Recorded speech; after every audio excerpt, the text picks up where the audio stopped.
We are here. It's Hader Institute, and welcome everyone again.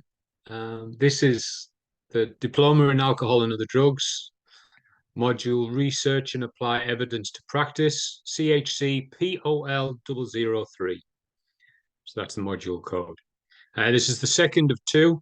So there was last week and this week. This is pretty much how to analyze evidence and analyze studies and analyze and research and how to go. A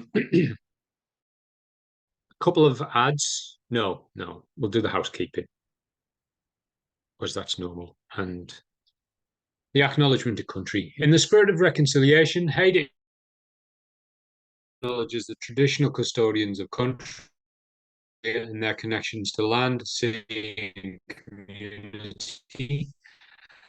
We recognize Aboriginal and Torres Strait Islander people as the first inhabitants of this nation. We work, live, and study. We express our gratitude for the sharing of this land, our sorrow for the personal, spiritual, and cultural costs of that sharing, and hope that we may move forward together in harmony and in the spirit of healing. We pay our respect to all First Nation people and acknowledge elders past, present, and emerging. So, session, where's the housekeeping? That was, I've seen it. That was on the main slide, which means I'll have to try and remember it. The camera's on for anybody that's in the room, both of you. Camera's on, and yeah, it showed. It said that the internet got a bit unstable a little bit. Then I wasn't tired. I'm not slurring because I'm tired. Camera's on, mic's off, and break times as normal. 7 o'clock and 8 o'clock, we'll have 10-minute breaks. Inputs, then just using the hand signal, putting your hand up, and respect for each other, respect for all of us. So respecting each other, and obviously no smoking or vaping on camera, because we wouldn't do it if we were sat in a classroom together. Yeah, that's and obviously no triggering each other with emotional triggers either. We don't want to do or say anything that's going to set anybody on the wrong track. So just be kind to each other, all of us, and finally, obviously, be kind to yourself.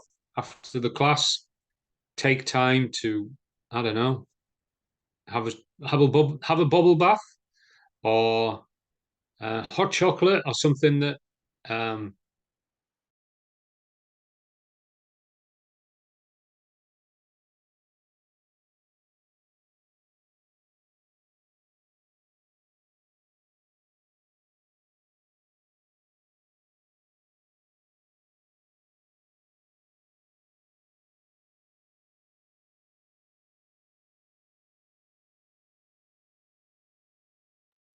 Liz, can you hear him? No, Dwayne, you've disappeared. Your picture's there, but you're still, and there's no voice.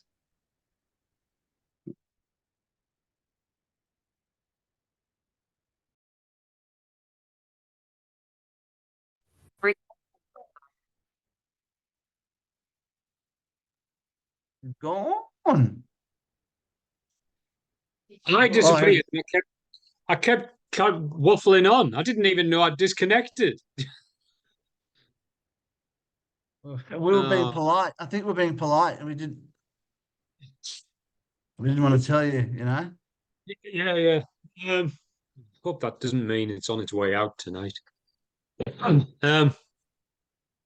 Anyway, so I'll share screen again. It's like sometimes I'm walking down the street talking to somebody. I don't realize that they've actually walked into a shop, and I carry on talking and talking and talking, and they've gone. Um, so analyzing information. Last week it was about research specifically. So whether you've found a piece of research, a study, or you've done the study yourself, you've done the research yourself, you put the hard work in to collate all the information, or surveys, or the data, and now it's analyzing it. You've got all the data, you've got all the information. What do you do with it? How are you supposed to make sense of it? And if somebody's done the study for you and they've interpreted it for you or they've reviewed it and they say it means this, does it actually mean that? Are they correct in saying that it says what they think it says? Or are they twisting it slightly because they've got some sort of, I don't know, ulterior motive, financial backing, political sway, or all of it happens, obviously. So analyze information we're talking about. Think critically about the information. Critically means objectively. Does it support my opinion or does it disagree with my opinion? It's good to have an opinion about what we so that we can my says it's good to have an hand just so that we know what we might be expecting. But then we have to think about the information and think, okay, disagree with me. And you've got to have courage in that, thinking, all right, this study that I've found actually it disagrees with me. Okay, that's fine. Do I need to do another study? Does somebody else agree with me as well? So we've got to think critically about it. Reflect on how that information relates to your work environment. So how would you bring it into the community services sector? Where would it fit? Would it change much if we found a piece of information, a study that is really important? Would it change much in community services work, really? And then summarize what you've learned. You don't always get to create the summary ourselves, which is pretty much condensing it into maybe a tenth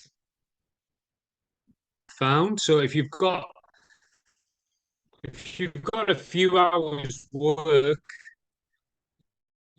you're going to have to condense it somehow. Me.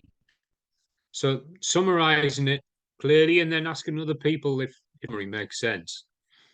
If the information so that other people can confirm our summary, because we wouldn't want to put a summary at the end of information that says it means something completely different.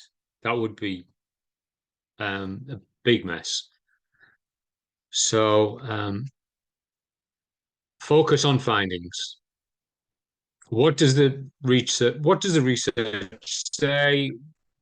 What are the main points that you've found in this research? And this is whether we are commenting on a random piece of research, specifically for an assessment, like an essay assessment. This is the way we go through it. So comparing and contrasting among all the publications you've identified, can you come to a clear consensus or an agreement? Is there a thanks, Liz. Hopefully before break I'll restart it. can you come to a clear consensus or an agreement? What are um, what can you compare the research with to disagree with it, and what can you compare the research with to, to agree with it? So who would the research be agreeing with as well? We're And losing you, who would Dwayne, debate? again, mate. Sorry, Is it really bad? Yeah, it's, yeah, it's really it's getting bad. bad. Just Yeah. let me restart it. It's all right. All right. I'll restart it now. Just hang around.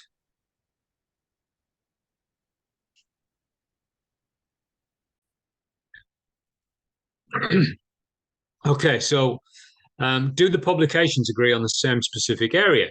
So a publication is something that's already been put into the public domain. It's been published. It could be a book, it could be a journal article, it could be a magazine article, it could be literally anything that somebody's studied or somebody's written, and then they've published it, and it's been probably commented on or even reviewed by other people in the field. So it could be university, it could be doctors, GPs might have commented on the trend of young people and alcohol, and somebody's done a study and then they've published it, and then people have commented on it and argued about it. For instance, past couple of weeks, we've looked at the trend of young people reducing their alcohol consumption. And somebody said that it's not necessarily, looking at the data, looking at the study briefly, it wasn't that they were reducing the alcohol consumption, it was maybe that they were drinking more on weekends. And that was young people, teenagers, and up into early 20s. So the publication or the research said that young people going through less alcohol consumption. Because of that research, certain politicians and certain alcohol groups are saying, look, young people have been healthier, they're reducing their alcohol content. But if you read through it, there is an opinion that actually they're not reducing, they're just prioritizing the time when they drink. That might be still a healthier way to do it, but if they're drinking more on weekends, then doesn't mean they're reducing the alcohol content. It might just mean they've got different priorities. And that was from last year, 2023. And having said that, if they were comparing 2023 to 2022 and 2021, or even the year before that as well, then there wasn't much for a lot of people to do apart from consume a lot more alcohol during lockdown. So if people's alcohol consumption is going down over the past couple of years, that could mean that people are just getting out more after COVID lockdown. So looking for commonalities, looking for differences. What does the research mean? Could you interpret it a different way? This is all things that we've got to consider. Are there patterns within the data? Data. So consider arguments and theories put forward. Are there agreements or disagreements with them arguments? Can you group publications according to their pattern of findings and conduct hypothesis testing? So the hypothesis is the original expectation that we put on the research in the first place. So when they were going to study the alcohol trend, there was a certain hypothesis or an expectation that the researchers were looking for in the first place. It was the reason they did that research in the first place. So they were doing that research but just let Sky in. They were doing that research because they had an idea in mind of what they might be expecting. So then when the researchers put through this study, and then they come up with some findings, does it agree or disagree with what they originally planned? And that's what they've got to figure out. Conduct hypothesis testing. Challenging and reflecting. Before we do that, I'll just do that kind of advertisement for two things that I think I did them last week as well, but I'll mention it today. First of all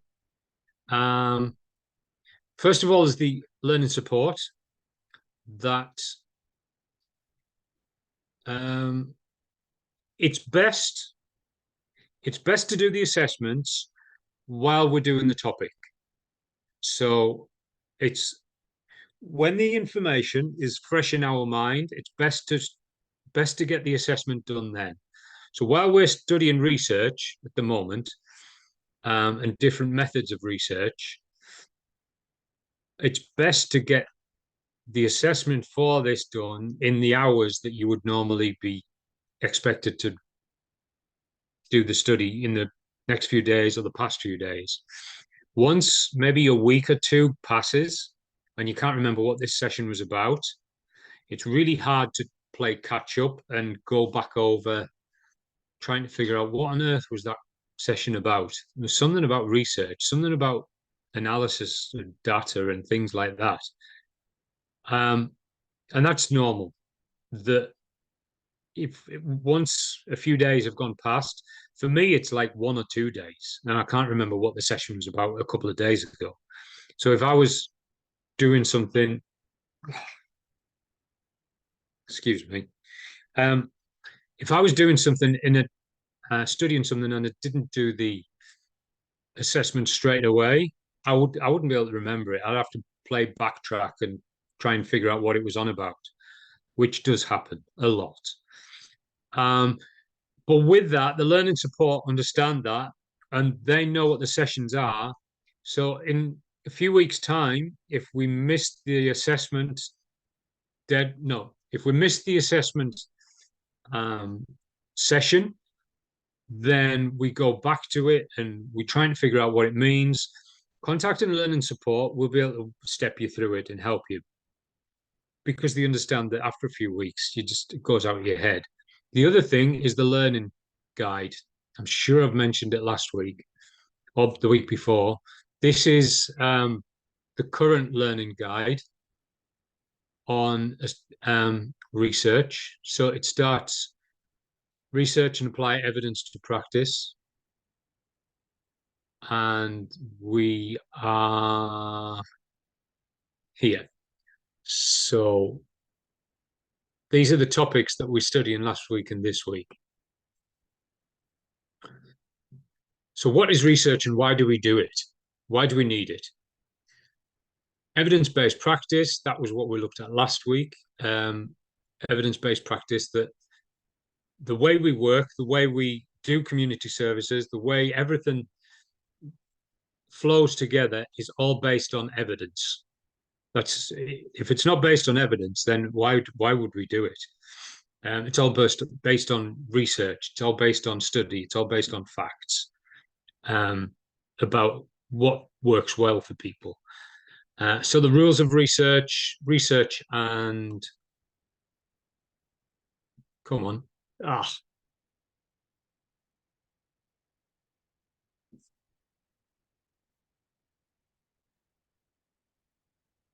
Excuse me.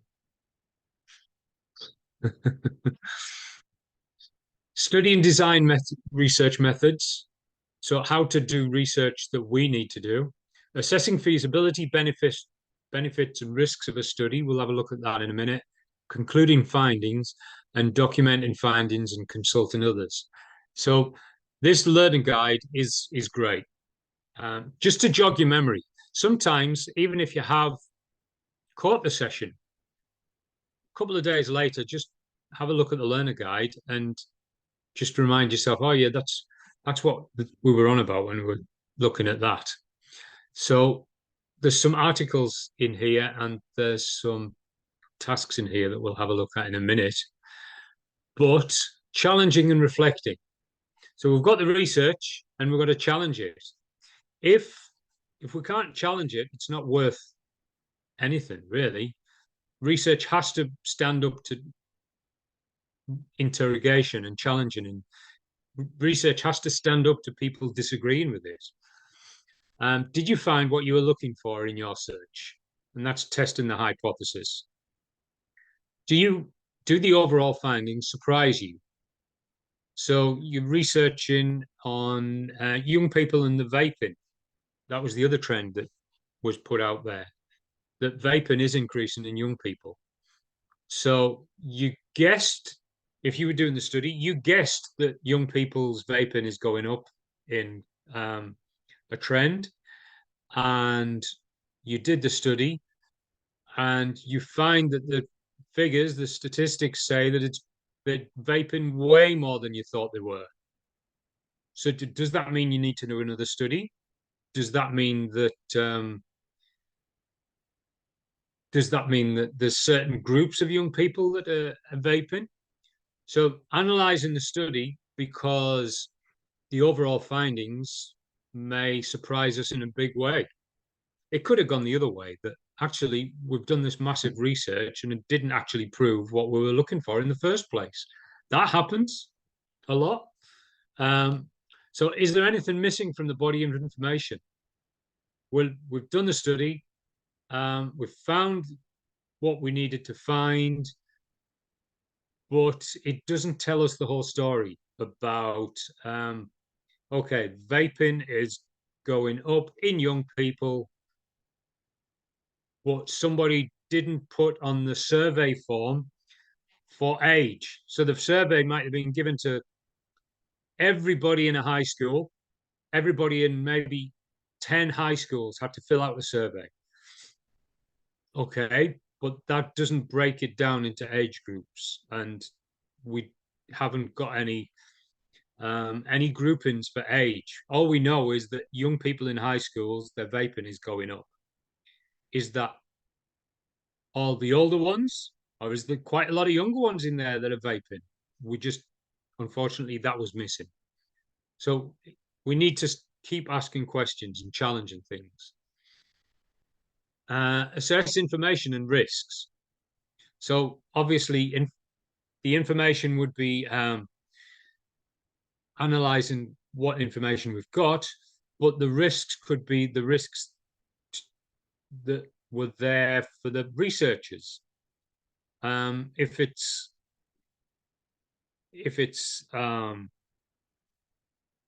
analyzing people that are highly intoxicated, there could well be a lot of risks over having discussions with the people that are highly intoxicated or high on other substances that might be more dangerous. So there could well be risks there. Relevance of the information. How relevant? So we've got to study how relevant is the information that we've found, and is the information reliable? Has it been, if it's been published, has it been published by people that are that don't get the facts wrong, that don't make judgments accidentally? They always make sure that everything's put in practice perfectly, and the viability of the strategies. So did it work? Did the study work in the first place, or was it a bit muddled together? And then the value of the information to clients. How important is it for people in community services? Like, is it important for the client, or is it just important for managers or staff who work for agencies and charities? And if the information reflects the current environment, does it work with what we've got already? Would it work in New South Wales but no other territory? That's important. Or would it work in Victoria but nowhere else?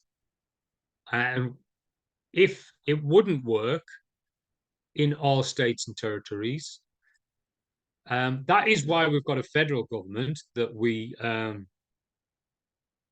that things are allowed to not work in some states and not in others. That's part of having a federal way to work. But why could it be done differently? Could the whole research be done differently so that it does work everywhere?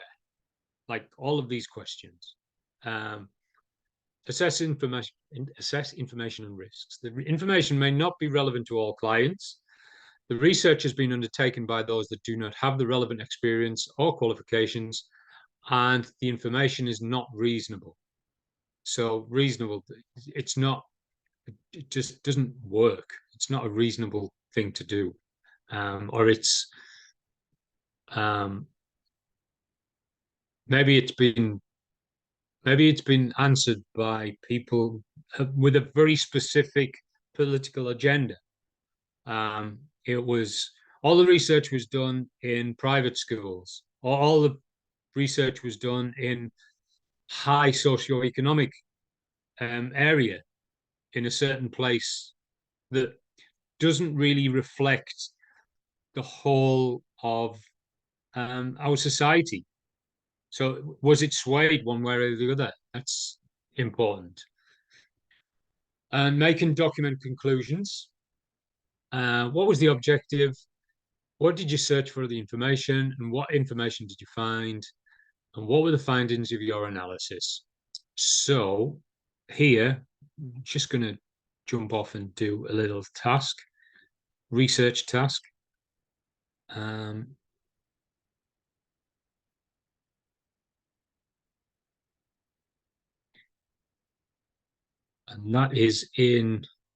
that's in that learner guide we're looking at. So going down, I need to find it as well.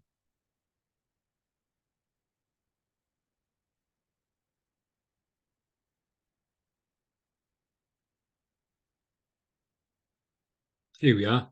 Can you see that case study, Tony? Yeah? Okay. We'll read through it.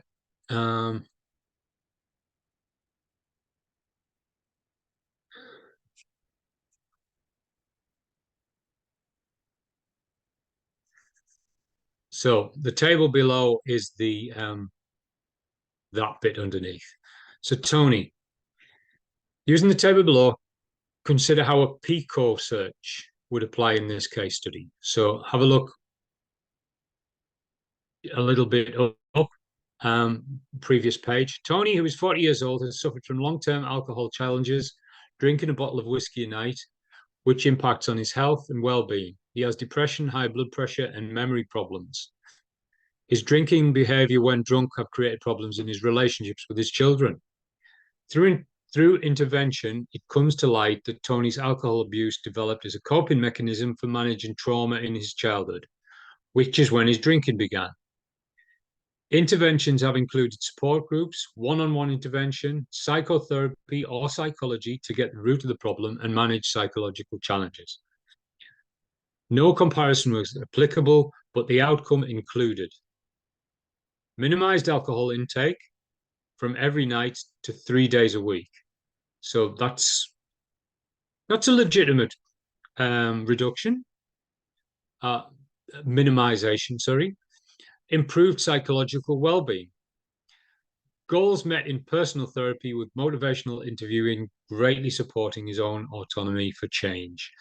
So have a look through the story there, the case study, and this would be almost like a case study meeting. So if you were working in community services, you might bring a certain client of yours to a department meeting and say, okay, this is my client, patient, what we're doing for them, what are the other options that they've got there, and what is the outcome that's going to hopefully happen. So that's PICO, PICO. So just we don't need breakout rooms. Just on your own. I'll give you 10 minutes to. It needs to be written down. You need to legitimately write it out. Word, writing pad, scribble it down. But you need something for each under each heading. Each section needs to be filled in. Who, what's happening, what's the alternatives, and what would you like to accomplish with that? So let's go for 5 minutes. So in 6:37, let's go till 6:45. So we've got Pico. Obviously, that isn't necessarily just for one person. That could be a group of clients. That could be a group of people that are being studied.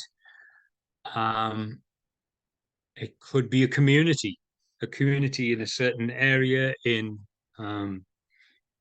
or a specific school. So that's what we're putting in there. That's the type of thing. In this case, obviously, it's Tony. So, what do you plan on doing for the patient or client? Liz or Phil first? Or Sky can quite happily jump in. I didn't really know anything, but I just put minimize your alcohol intake. Yeah. Like, No, that's great. That's it. Yeah. There is a specific. What does that look like? Like, how would what kind of minimizing? What do you mean by that, Liz? I don't know. I found this really hard to do, to be honest. So Okay. Yeah. yeah. Phil? Yeah, look, I don't know what kind of access we have to Tony, but I mean, I'm thinking detox. It's a lot of Okay. alcohol. It's a bottle of Yeah. whiskey a night. And it can't be doing, it's not healthy. So No. I'm talking about an intervention that would, you know, I would consider drastic intervention. That would be my call. It's, but, you know. So yeah, rehab, maybe a whole intervention with the whole family, get everyone involved at the same time and do a group thing with him. Because I noticed that they were just doing it kind of individually, trying different things. I'd get everyone on board with him, and so that he could see this, seriousness of the situation. Yeah. And yeah, long term rehab, residential rehab. But then if you couldn't go to rehab, then maybe some outpatient stuff, Yeah. Mm. weekly sort of meetings or counselling. Look at his health and look at his yeah, sorry. As a minimum, um, if he's drinking a bottle of whiskey every night, as a minimum, and he went from every night to 3 days a week, how would that look? What do you think that would look like, and how much of a difference would it make, do you think?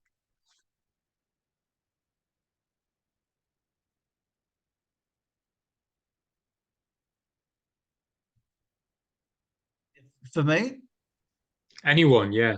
Yeah. yeah, that'd be huge. That'd be a great step. That'd be massive. I mean, Would Mhm. yeah, he could start to see manage sort of manage, realize that you don't need to drink so much. I mean, I know at that level with drinking one bottle of scotch a night is probably just, for us, I would be paralytic, but Mm. for him, he's probably been doing it for so long, or he's been doing it for so long, then it's probably just normal. So if it was cut back to once every 3 days, or 3 days a week, yeah, he would You start to think get back feeling in his life, like in his Yeah. What's the chance that instead of a bottle of whiskey every night, what if he went to 3 days a week? What would the chance be that he would drink more than one bottle, and he would like try and e equal it all out? So 7 bottles of whiskey a week. Okay, that's at least a bottle and a half a night now. If I'm only drinking 3 days a week, what's the chance he might go there? It's quite possible that he Yeah, would make up for it on those 3 nights. Go, well, I'm not drinking every day. He'd justify it in that way. yeah, yeah. Yeah. That is a possibility. Um, but the like that would be the extreme negative possibility.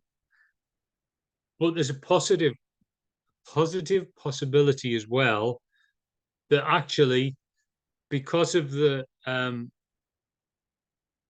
inconsistent alcohol drinking, and now he's drinking like basically every other day. Um, his body's going to start feeling very, very different. He's going to start feeling probably a little bit more ill on days that he's not drinking. So he's if he decides not to drink when he's feeling ill, then he's gonna he's almost broken the back of the pattern, and he's almost onto a winner by realizing, okay, this is I'm going to drink again tomorrow night. I'm just not drinking tonight, and that pattern that he can really build on can set him up for a win. It's just helping him. It's just getting his body to realize that because his body's going to be telling him certain things like drink every day because that is the normal rule. So the intervention, we've got either rehab, maybe detox, day program type thing. Um, this could be an intervention as well. Minimize the alcohol intake. So, what would be the alternative? What alternatives are there?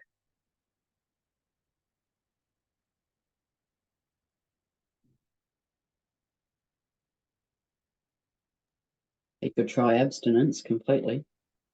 Yes, yeah, there is. Um, it's definitely an alternative. How feasible would that be, do you reckon?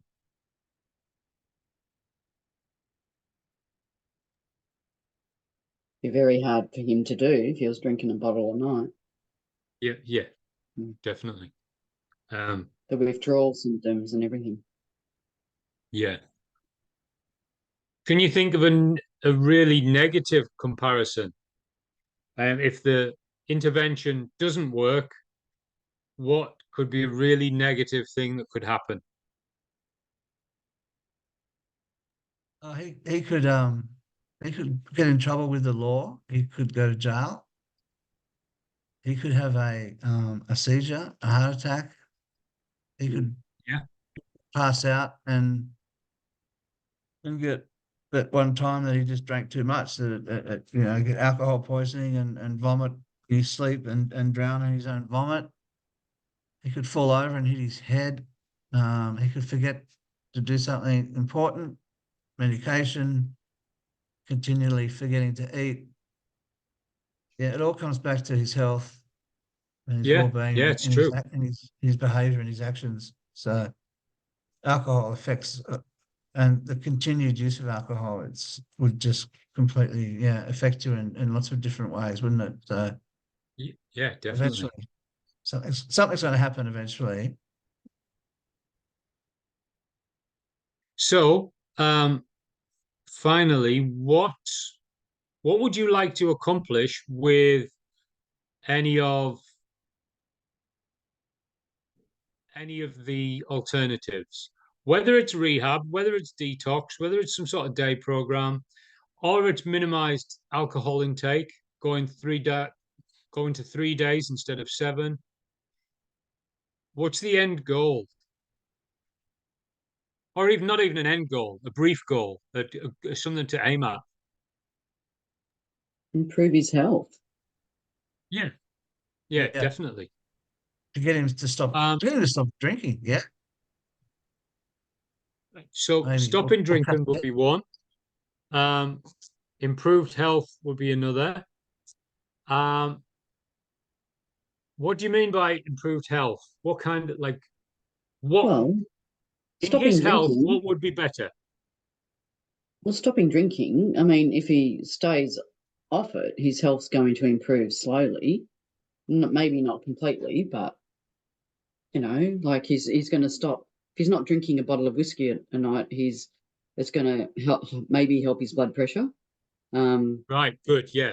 Improve his memory, maybe, Yeah. possibly. That's Yeah. not a given. But also the relationships with his family. Yeah. Yeah. So Absolutely. it's good to say that it's going to improve health, but being specific and listing the different areas where it's going to tick, tick, tick, tick. Yeah, it's going to improve it heaps. So you mentioned like physical health, blood pressure. Yeah. Mm. Social health, his social well-being, him and his family are going to be better. His mental health, it's going to be better. So the memory, obviously, that's mentioned. So it's gonna affect a lot of different areas in his life. Just jumping into a couple of slides before we disappear for break. This is where we got to making documenting conclusions. What was the objective? In that case, we were trying to get Tony a bit healthier. We didn't going into maybe his first session. We didn't know what him being healthier was going to look like. We didn't really have a clue. We just knew he was drinking a lot. What information did you find here? Well, we found out he was drinking a bottle of whiskey a night, and that's what he told us. Maybe he was having like beers with mates in the middle of the afternoon, or maybe he started another bottle in the morning, and it's actually like topping up, and he's actually drinking more than he said, and he's only thrown out there to us that he's drinking a bottle of whiskey a night, but maybe it's a little bit more. How did you search for information? Well, we asked him. We gave him certain questions to answer. What were the findings of your analysis? Well, the findings were that he was going, if he didn't change something in his life, he was currently not healthy because of his blood pressure and certain things. So, come on. Be clear and concise. So that was pretty much what we were trying to do with the case study, with the case plan build. Be clear and concise. Drinking 1 bottle of whiskey per night. Hoping to reduce to 3 days a week, or I will contact rehab or detox and see if there's any spots for him.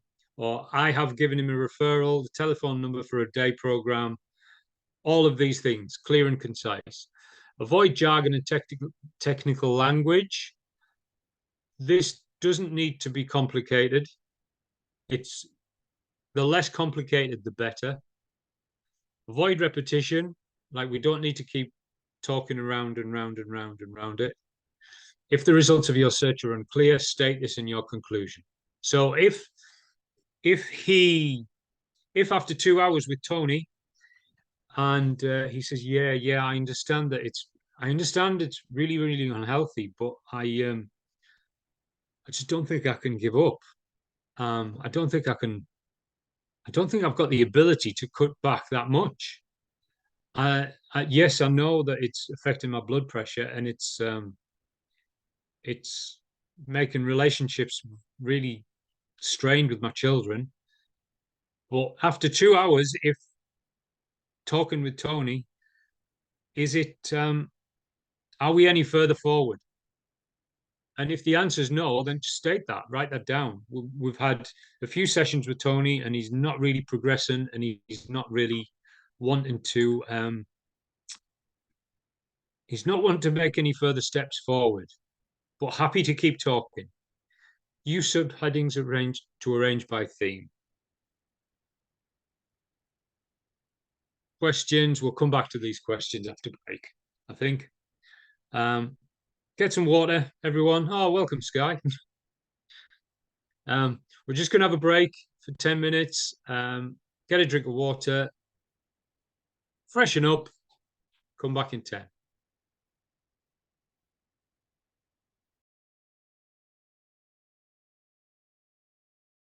The video coming up later. So with the questions, like major questions about research, when we've got research that we need to look at and analyze, when we've got findings in the research, there are certain risks that might come up with making an intervention, or the different way to look at a client's story. What would be the risks that what would be the risks that might happen to us? Do you think, Phil?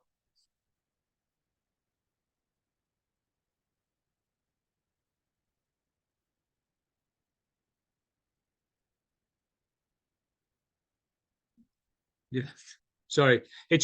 Obviously there's a risk of bias. So we could be biased in a certain way. Yes. When we're looking at certain findings, or certain research.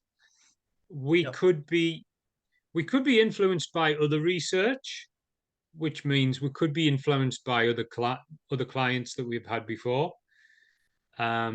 It's a male, middle-aged, and the last few males that were middle-aged all thought they knew what the problem was and they knew how to deal with it. So straight away, as soon as a middle-aged male comes in the office as a client, we're making this assumption that he thinks he knows better, and maybe he's going to be difficult to work with. So that's a risk that we could straight away have just from seeing the person. Yes, indeed. So when comparing and contrasting findings and theories, what should we be looking for when we've got certain things in place, would you say? Well, like you just said, bias. And okay.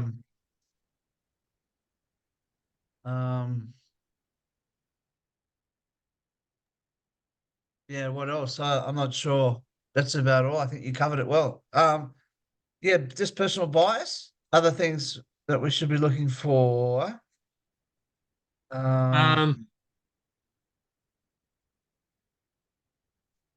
So comparing and contrasting, there's similarities. Okay, so if there is a regular, a consistent thread of middle-aged men coming into the office, then obviously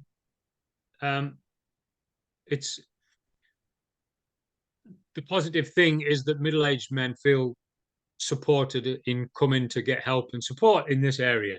So that's great. The contrasting findings would be, okay, well, all of the middle-aged men that come in, 2 were alcohol issues, 1 was a gambling issue, 1 was smoking, and one was heroin. So, okay, there's the middle-aged men is the key bracket of middle age, maybe 40s to 50s. Yes. But when you contrast all of the people, it's not the same because they're all coming in for different issues. It could be gambling, could be alcohol, could be smoking. Um, so there's a compare and a contrast. You know what I mean? I do. Yep. So use information in practice. Using the information, analyzing the information, using the information in different ways, draw upon your own practice. So you've got to trust yourself. You've got to trust yourself and what you've studied. You've got to trust yourself and who you've worked with in the past. It shouldn't color or cloud any work that we do in the future. But because we've worked with people before, that will help us work with people in the future. Yeah. It shouldn't dictate how we work, but it should mean that we know how to do it and identify areas for change and action. So I'm just going to put in the chat a video link.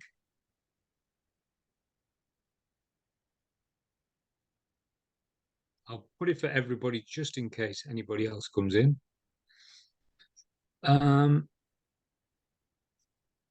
So this is the data analysis process of the data, whatever. Well, okay, this is 10 minutes long. So 7:30. Let's come back at 7:30. Okay. Thanks, Dylan. It's all right. I'll turn my mic off so you don't hear my. That's all right. Cool. Yeah, do you mind?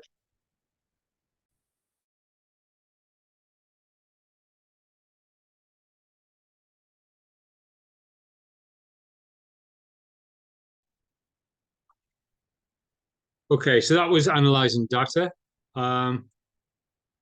with the video. So moving on to the slides.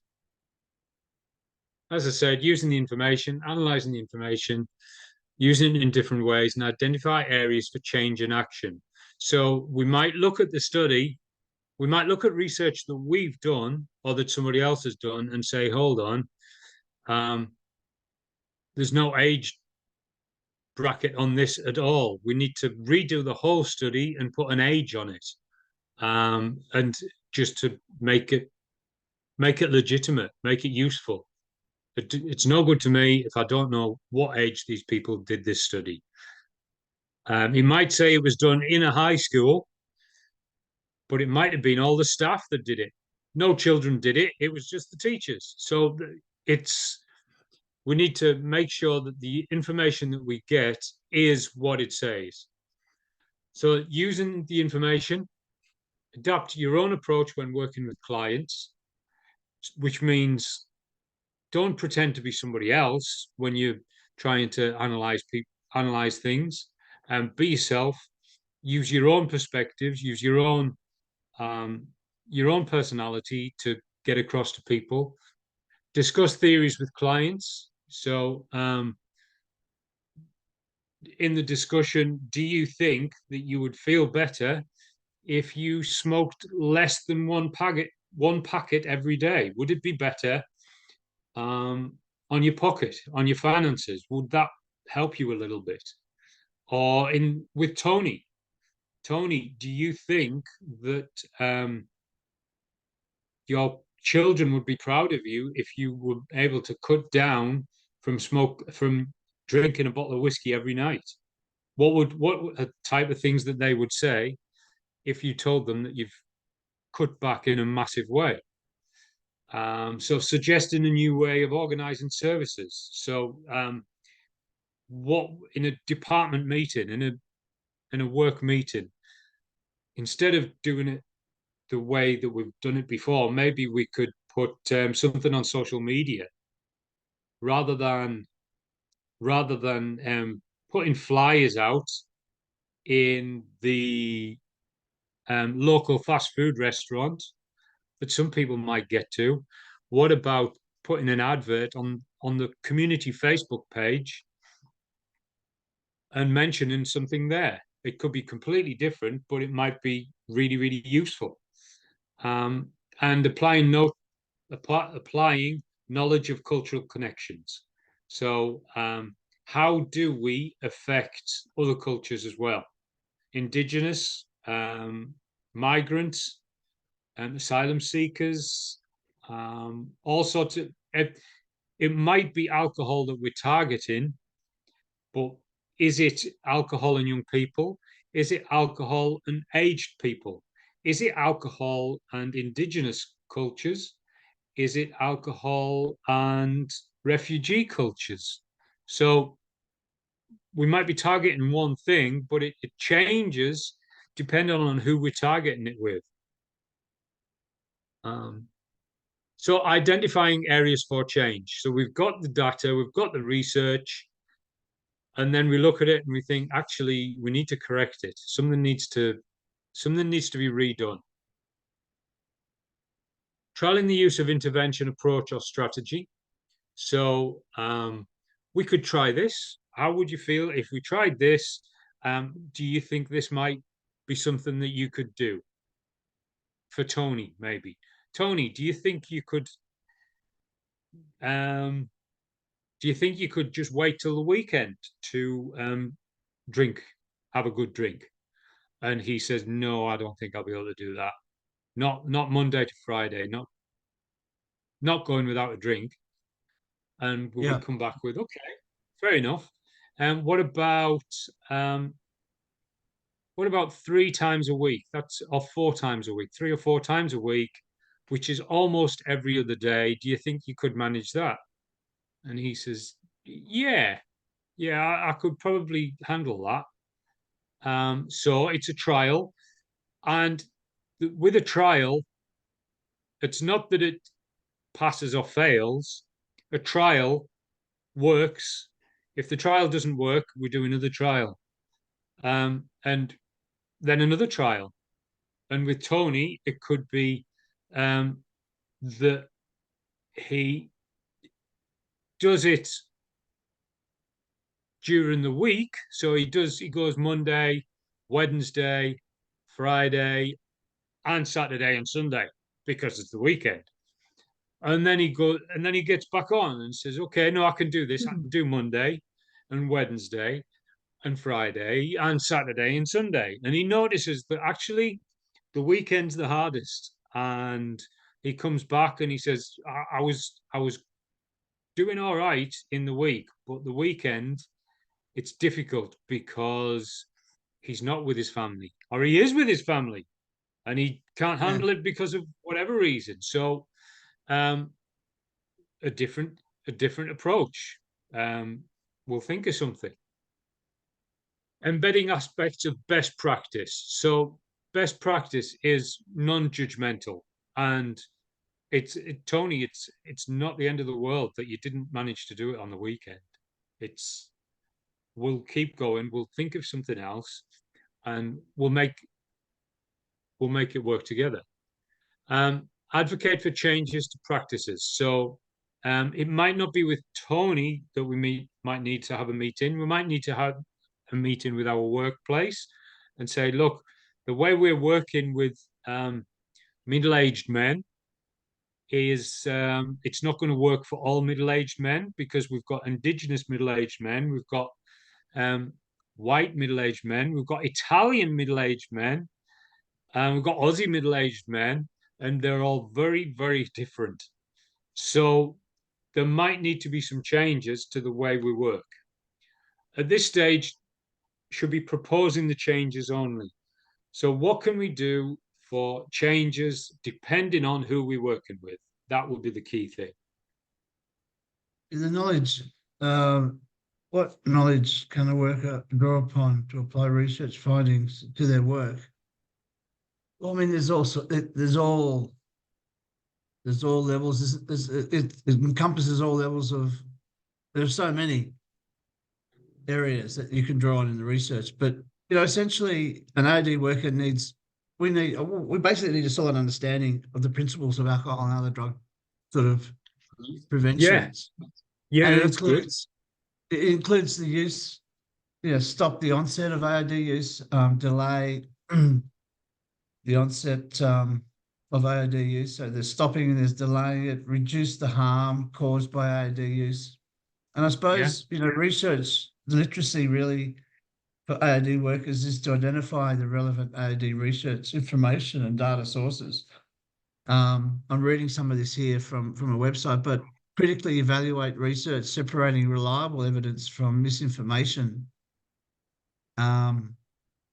It goes into understanding how to best familiarize yourself with the supply and the reduction and the harm and the demand reduction initiatives, is so essential in our work.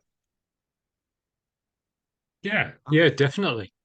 Um, good, good perspectives.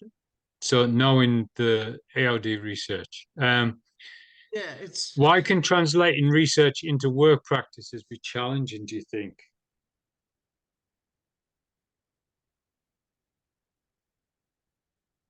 well,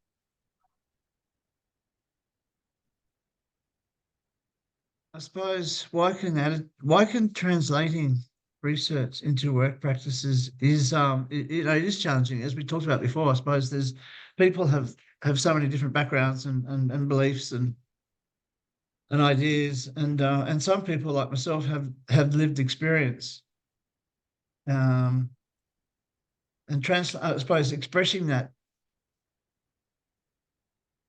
through the avenue of services is going to be really challenging because we all have we all have opinions. They're like, I wasn't going to say, I wasn't going to say what I was going to say. They're like a-holes, everyone's got one. And they're just opinions, aren't they? It's about cutting through all the chaff and getting to what is right. And I suppose the important thing here is that no no one person's right, but the collective, you can come together and agree to disagree, I suppose, on stuff. Um, but essentially, I think it comes down to wisdom and longevity and lived experience, and the people who have been in the industry for a long time can sort of get an idea of what's working, and research and data is crucial for that, isn't it? I mean, I'm right. I love it. I think data is the key to, and research is the key to finding the trends and what's happening, what's working, and what isn't working. Do you know what I mean? Yeah. When it's talking about translating as well, when somebody's done the research, like the GPs or the researchers, the scientists, Yeah, they've done all of the data and they've given us all the health negatives of smoking. For instance, smoking cigarettes. They put all of the health negatives out there and say they put adverts on the packets now, and smoking is harmful to your health. So they give all of the research over, yeah, but still people want to smoke. yeah, So we've got the challenging issue of the research is all there. Oh, the same with alcohol. Um, the this is what it does to the body. This is what it does to the brain. This is what it does to your family when you drink too much. This is what happens to your friends. This is what happens to your bank balance. This is what happens in court. This is what happens to your car. So that's all of the research that's out there, and there's statistics, and we've got all the evidence, but people still want to drink. People people still like to have a drink.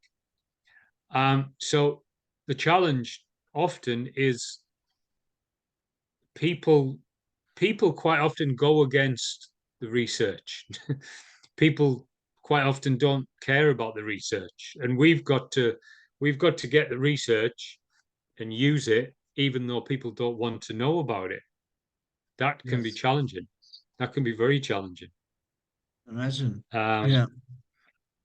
Yeah, that's right. so just skipping through, yeah, one more couple of statements. So here we've got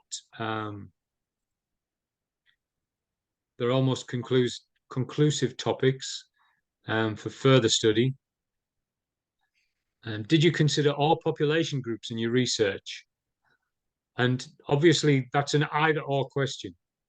Did you? Yes, I did. I did consider all population groups in my research, all that I could get to if I was doing research. Yeah. But did you consider this and then this and then this? And the other answer, obviously, is no, I didn't consider all population groups in the research. So then there's another option. Either the research goes out with the subtitle of which population groups were not considered, who wasn't studied, who never gave their surveys back, who never gave their study back. So all of that goes into the topic. Maybe some people couldn't read, so they couldn't understand the research, or they couldn't understand the survey. And then, was the intervention relevant to your country context?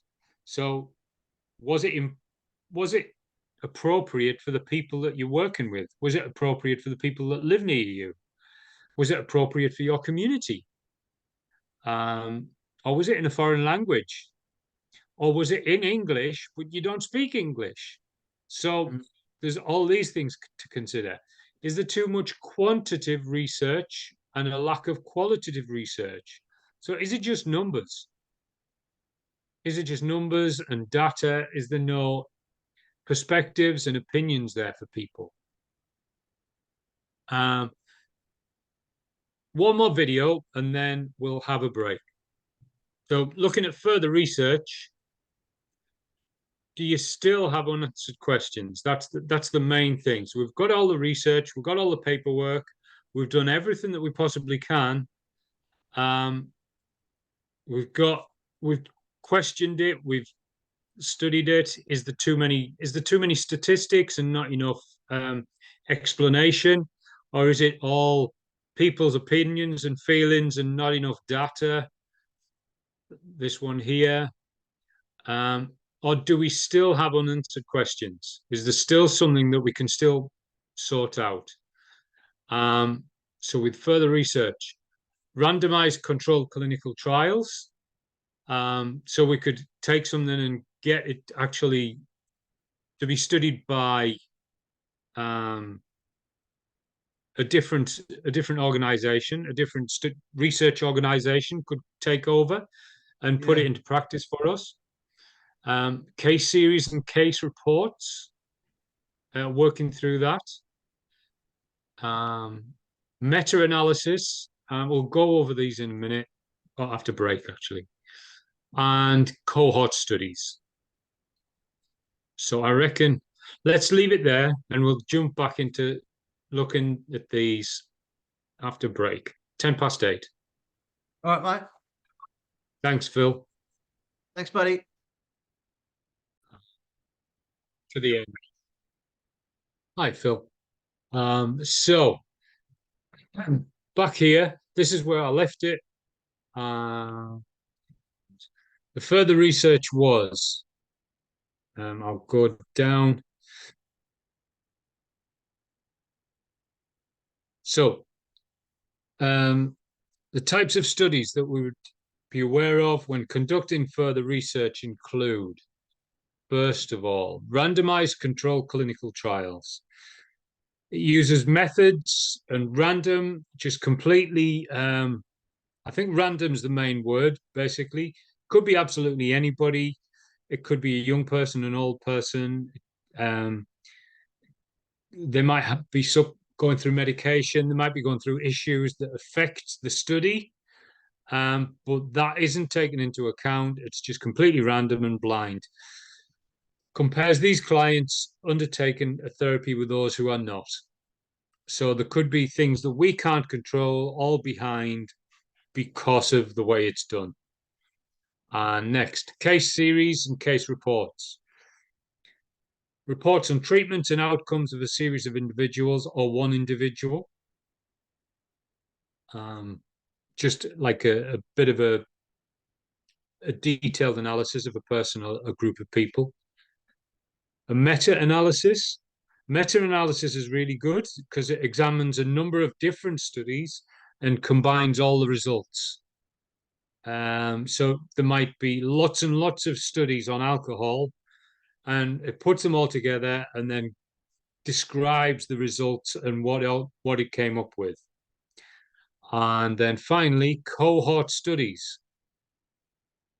Uses large populations of clients who have specific conditions receiving a specific treatment over time. So it could be the best medication to alleviate like alcohol on the body. Could be anything. The best alternative for smoking, whether it's chewing gum, whether it's patches, whether it's a puffer breather thing, or whether it's just something to do with your fingers so that you're not using them for cigarettes. So large numbers of people with different treatments. It compares the general population without the condition or with those with the condition and not receiving the treatment. So it's looking at large groups of people. Come back up a bit to the second one again, please. Just I didn't quite get the case series and case reports. What case series? What does that mean? Sorry, just a sec. I'm just going to sneeze. Bless you. Oh, that was a big one. Case studies and case series. That is reports on treatments and outcomes of individuals or a group of people. So it would be just simple reports. Simple reports.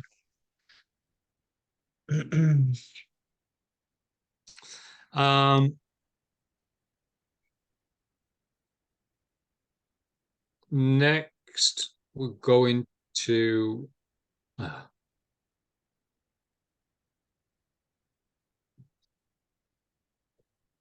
actions to address research outcomes. So we've got 4 options or 4 progressions. Sorry, just a sec.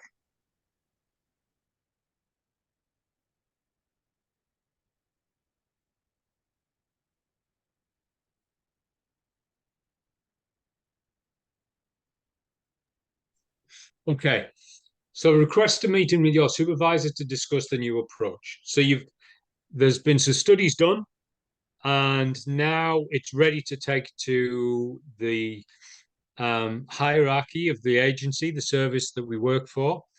So to implement these studies, we first of all take it to our supervisor to discuss this new approach. Whether this is liked or disliked, it then goes to set up a brainstorm meeting about, okay, how could we put this into practice? How could we deal with this? What's the good things and the bad things about it? And then next, write a justification for it. Why it's important that this thing comes to happen. Based on the research, obviously, evidence-based practice. And then contact evaluation experts. Evaluation experts are the people that they're going to sum it up, they're going to review it, they're going to detail it, and they're going to say whether it's worthwhile doing. Actions to address outcomes. Enroll in a short course to learn more is a possibility. It could be we're wanting to look at new new therapies to replace smoking with young people. So I need to know more about smoking with young people and what are they doing now? What are they wanting to do now? What is it for? What do young people like to do? So put that all together, and I might need to go on a short course just to teach myself a few more things. I might need to do a Google search databases like university papers or medical journals, medical magazines. What's the best things to be doing? And then present findings at a meeting. It might go to not just our supervisor, but it might go to the management, who are then going to decide, okay, this sounds like a good idea. You've done a course, you've got your research, you know why it's important, you know why you want to bring this in. You've given us the reasons why. You've studied to show that that's worth doing. Now it's getting brought up to management. And then write up your research finding and what is it all going to say? What's the conclusion? After all, So, sometimes that's that's why these people write these reports in a way. It's to they don't have the time to put it all together. that's They've only right. got the time It's to true. write it. It's up Yeah. to you and I to bring it together and make sense, like not make sense of it, but yeah, you know what I mean? Like make sense of it by Yeah, putting yeah, it definitely. together with other research to back it up. Do you know what I mean? Yeah. Yeah, yeah. Um, Sorry. so actions to address research outcomes is the smart way is mentioned this with goal setting for clients a couple of weeks ago, and the smart recovery program as opposed to an AA or NA program. So this smart outcome, the smart thing comes up again because it's really useful. So Yeah. smart specific is indication of the steps you will take. Specific is what is it that we want to do? What is it that what area are we wanted to challenge? Where do we want to be? What specific thing are we wanting to do with the research? Measurable, the indication of amounts. So when do we want to do it by? Measurable is a date or a time. Do we want it done for next week? Do we want it done for the end of this week? Do we want Tony to reduce his alcohol to 3? So the specific is 3 bottles and measurable every week. So 3 bottles a week for Tony. It could be a different thing where we want to set up to have a community program for single mothers who are wanting to drink during the day. So when do we want that set up? Well, we'd like it set up for the end of next month, and we want to get some research for a specific amount of people. Is it achievable? Can we achieve this thing? Can Tony reduce that alcohol from 7 days a week to 3 times a week? He says he could, so okay, it's achievable. And then realistic, what changes will your organization consider? Well, at the moment, it was Tony saying that he's going to minimize and then assign a deadline. Well, this is for Tony, it was a rolling deadline. So it was every week. So it was 3 times a week and it was going to be every week. And he was going to say whether he's managed to reduce for them 3 that week. So again, that's the smart recovery, the smart targets. So in summary, we've mainly been talking about analyzing information. That's been the main important thing. Whoops. analyzing information. We did mention quantitative and qualitative again, different research. We mentioned the risks. We mentioned